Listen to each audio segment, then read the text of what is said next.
민지파출소 제보 현황 보고 드리겠습니다. 4월 17일 9시 기준 1044명 방문했고 460건 제보가 있었습니다. 매체별로 SNS가 33.48%로 가장 높은 수치를 기록했고 뒤이어 네이버 26.96, 유튜브 13.91, 틱톡 3.91 순으로 제보되었습니다. 주요 제보 내용을 말씀드리겠습니다. 첫째, 헌법재판소가 한덕수 대행의 헌재 재판관 지명에 대한 효력 정지 결정한 이후에 헌법재판관에 관한 인신공격성 비방 및 탄핵을 비방하는 게시물이 유포되고 있습니다. 특히 4월 16일 DC인사이드 미국 정치 갤러리 커뮤니티에서는 이미 기사 조작으로 판명된 내용을 공유하면서 인트라넷으로 음란물이나 보던 자가 대통령 탄핵 결정을 하느냐는 식의 허위사실과 비방이 담긴 글이 유포되고 있습니다. 개인 의견을 넘어서 헌법재판관이라는 공직자에 대한 심각한 인격 모독이며 명예훼손에 해당하는 불법 행위입니다. 둘째, 민주당 대선 후보와 연관된 악의적 허위사실이 유포되고 있습니다. 4월 15일 여러 온라인 커뮤니티를 통해서 소름 돋는 도봉역 벤츠 사건이라는 제목으로 현장 영상이 게시되었고 해당 영상에는 도봉역 인근 도로에서 흰색 차량이 경찰차를 포함한 여러 차량을 밀치며 도주하는 장면이 담겨 있습니다. 4월 16일경부터 SNS를 중심으로 도봉역 벤츠 사건의 운전자가 민주당 후보의 아들이다는 허위사실을 확산시키고 있는데 보도에 따르면 운전자는 정치인의 자제가 아니고 병원 진료를 거부하고 차량으로 도주하던 중 남편이 112에 신고하면서 경찰이 추격한 상황에서 벌어진 일입니다. 그러므로 전혀 사실이 아닙니다. 세 번째, 부정선거 관련 음모론도 확산되고 있습니다. 최근에는 부정선거 방지를 위한 선거감시단 모집이라는 명목으로 사실에 근거하지 않은 주장들이 온라인으로 퍼지고 있습니다. 4월 16일 스레드라는 SNS에서는 윤 대통령도 당시 지지율이 70%였는데 본선에서는 0.7% 차이로 이긴 게 기적이다. 힘센 청년 남성들이 선거감시단으로 모두 지원해야 한다는 등의 주장이 유포되고 있습니다.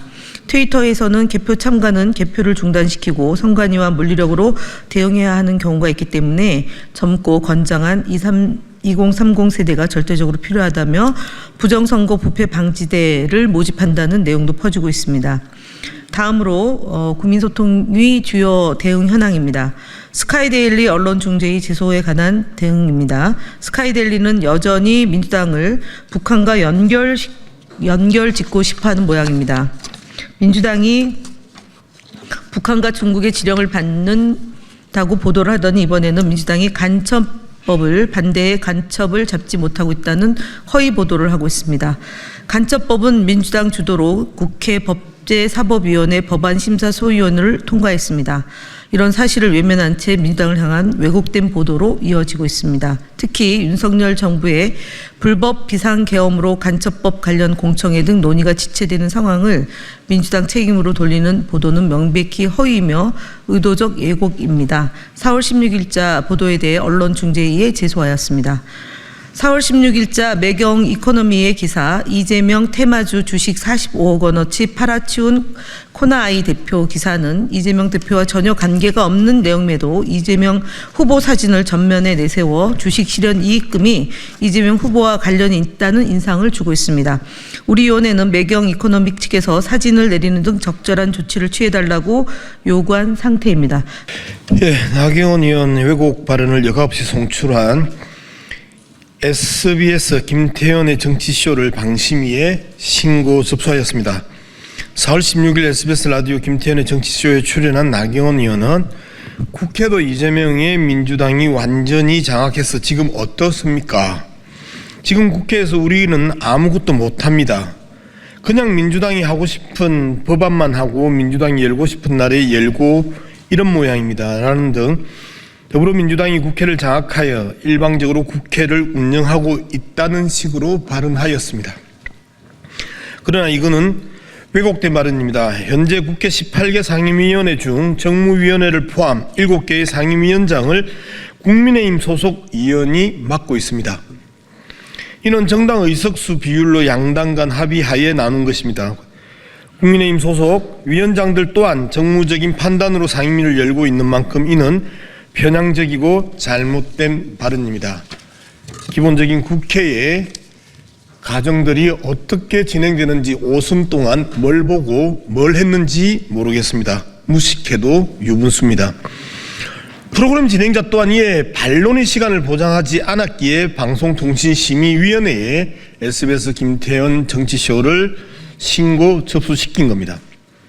허위사실 유포 유튜브 채널 효잉에 대한 구글 신고를 완료했습니다. 더불어민주당이 마약 수사를 방해하고 마약 사범을 비호하고 있다는 허위 사실을 유포한 유튜브 채널 효잉에 대해 구글에 신고했고 법적 대응을 위한 검토에 착수했습니다.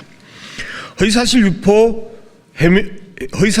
혐의로 전한길 씨를 경찰에 고발했습니다. 유튜브 채널을 운영 중인 전한길 씨는 지난 4월 4일 게시한 영상을 통해 이재명 당시 대표에 대해 허위사실을 유포했습니다. 이에 대해 법적 검토를 마친 후 경찰에 고발 조치하였습니다. 다음은 국민의힘 거짓말 시리즈입니다.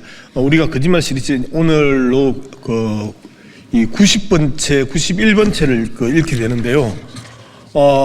여러분들이 제발 이 거짓말 시리즈에 대해서 좀 경고를 좀 해주셨으면 좋겠습니다. 이렇게 대놓고 거짓말하는 정치판을 그리고 정치 자체를 희화시키고 혼탁하게 만드는 일에 대해서 언론사 여러분들께 당부드립니다. 권영세 국민의힘 비상대책위원회 위원장은 14일 자당의 비상대책위에서 주 4.5일제와 주 52시간 근로규제 폐지를 함께 추진하겠다며 민주당의 4일제, 4.5일제는 급여를 그대로 유지하려는 비현실적이고 포퓰리즘적 정책으로 오히려 큰 혼란을 줄 것이라고 주장했습니다. 주 4.5일제의 취지는 장시간 근로시간에서 벗어나 근로시간 단축을 통해서 생산성을 제고하고자 하는 것임에도 불구하고 권영세 위원장은 제도의 취지도 모른 채 주당 근무시간은 유지하며 4.5일제를 추진하겠다는 조삼모사식의 황당한 거짓 공약을 내세우고 있는 것입니다. 심지어 주 52시간 근로시간 규제까지 폐지하겠다고 했습니다. 2024년 기준 OECD 회원국의 연간 근로시간은 1742시간인 반면에 한국은 여전히 1874시간으로 무려 132시간이 더 많습니다. 하지만 시간당 노동 생산성은 OECD 38개국 중에 33위로 최하위권입니다. 많은 스타트업 회사에서 몰입도와 생산성에 오히려 효과가 있다며 주 4일제 또는 30시간대 근무제 등을 도입하고 있는 추세입니다. 국힘 주 4.5일제는 시간당 노동 생산성을 확대해야 한다는 시대의 흐름에 완전히 역행하면서 이름만 4.5일제로 국민을 호도하는 거짓 정책입니다. 다음으로 국민의힘 대선주자 거짓말 시리즈 9번째입니다. 나경원 국힘 의원은 한 라디오 방송에 출연하여 이재명 후보의 공약을 언급하며 어제 무디스에서 한국의 신용 등급을 내릴 수도 있다고 발표했다고 주장했습니다. 그러나 무디스가 해당 경고를 한 적이 없다는 점은 명백한 허위 발언입니다. 다시 말씀드립니다. 무디스가 해당 경고를 한 적이 없다는 점에서 해당 발언은 명백한 허위입니다. 무디스는 7일 발간한 보고서에서 민주당 이재명 후보의 기본소득에 관한 언급을 했을 뿐입니다. 해당 보고서는 오히려 윤석열 대통령 파면 이후 한국의 경제, 정치 불확실성이 지속되어 정치적 긴장이 지속되면 국가 경제와 신용에도 부정적 영향을 미칠 수 있다는 내용을 발표한 바 있습니다. 이에 관해서 정치권이 머리를 맞대 숙고해야 할 것입니다. 하지만 나경원 의원은 이런 내용에는 관심이 없고 무디스의 이름을 팔아 보고서에도 없는 내용으로 거짓말을 하는데 보고서를 악용하고 있습니다. 다음 국민의힘 대선주자 거짓말 시리즈 10번째입니다. 드럼통 사진이 화제가 되자 나경원 의원은 4월 16일 라디오 방송에서 그러니까 제 드럼통 사진이 아프기는 아팠나 봅니다. 이재명 후보의 형사사건과 관련된 많은 분들이 유명을 달리한 이런 것 이라는 발언을 재차 이어갔습니다. 황당한 거짓말과 악마에 대한 반성은커녕 드럼통 사진을 가지고 또 한 차례 저열한 거짓말을 이어가는 것입니다. 심지어 나경원 의원이 언급한 분들은 이재명 대표를 타깃으로 한 정치검찰의 잔인한 압박 수사로 인해 생을 마감한 사법살인의 피해자들입니다. 나경원 의원의 발언은 범죄 수사의 피해자들까지 정치적 목적으로 사용하는 고인 모독의 거짓 공포 마케팅으로 국민을 겁주는 저질 정치의 전형입니다. 나경원 의원은 제발 국민을 한국 정치를 병들게 하는 저질 정치를 멈추기 바랍니다. 다음 국민의힘 대선주자 거짓말 시리즈 11번째입니다. 작년 8월 14일 보도에 따르면 김문수 전 장관은 세월호 참사 기억에 대해 붉은 유산 재미 봤으면 치워라 라는 얼토당토하는 주장을 하였습니다.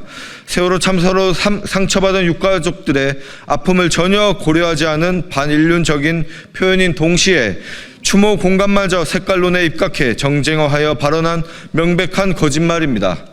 자식이나 가족을 잃고 재미를 보는 사람이 세상에 어디 있다는 것인지 되묻고 싶을 정도입니다. 김문수 전 장관의 세월호 관련 발언은 이뿐만이 아닙니다. 2018년 서울시장 선거에서도 세월호 참사 추모를 두고 죽음의 구판이라고 주장했으며 2020년 본인의 SNS를 통해 붉은 유산을 대청소해야 한다고 주장하기도 했습니다.